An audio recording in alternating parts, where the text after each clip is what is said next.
Technology for Glasgow 2018, it's quite wide-ranging. It's pretty much everything from connectivity and communications between and on the venues through to the hardware, so PCs and phones and things, but also the really specialist hardware, so timing and scoring equipment, that kind of thing. We also provide the critical championship systems, I should say. So things like the accreditation system, we have a system for scheduling of workforce and so on. And then there's the technology that we use really to enhance the experience for spectators. So things like large video displays and PA systems and the website, and fairly critically as well, we underpin the broadcast network, so really a wide range. I think technology is really important because it underpins two really key things. So the first one of those is the ability to actually measure and record the results of the events. And the second thing is how we make those results available and how we make all the action available.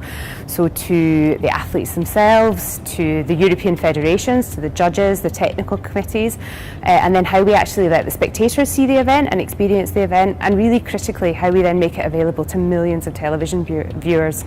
I think the key thing really for this kind of event is there's a requirement to put in a really high volume of high quality technology solutions for a really short period of time, and often into areas where there wouldn't normally be technology. So a great example of that is the mountain bike venue at Cathkin Braes. Everybody's going to want Wi-Fi there, everybody's going to want connectivity, they're going to need PA systems, they're going to need screens, all of that kind of stuff has to go in. And it's all being implemented onto a hillside on the south side of Glasgow. You wouldn't normally get that. And you couple that then with a date that was set way before we had suppliers on board, way before we could do any planning.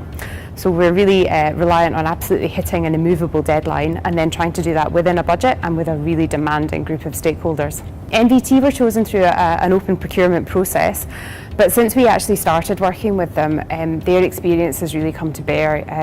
They worked on the Glasgow 2014 Commonwealth Games, so they know Glasgow, they know a lot of our venues very well, they understand the multi-sport environment, and they've had other experience, like in Baku, for example. So they understand how different types of events work and what some of the challenges are on them. They're very flexible, and we've been able to work with them and really put in place the best solutions for this specific event. Technology at this kind of event has got to be invisible. So the best end result for us, to be honest, is to have nobody talking about technology. We're looking to put in something that's high enough quality and high enough reliability that our client groups and our stakeholders, that they don't really notice it, it just works. So the best result for us is to say at the end of it, oh, we didn't even think about technology, it just worked, it was seamless.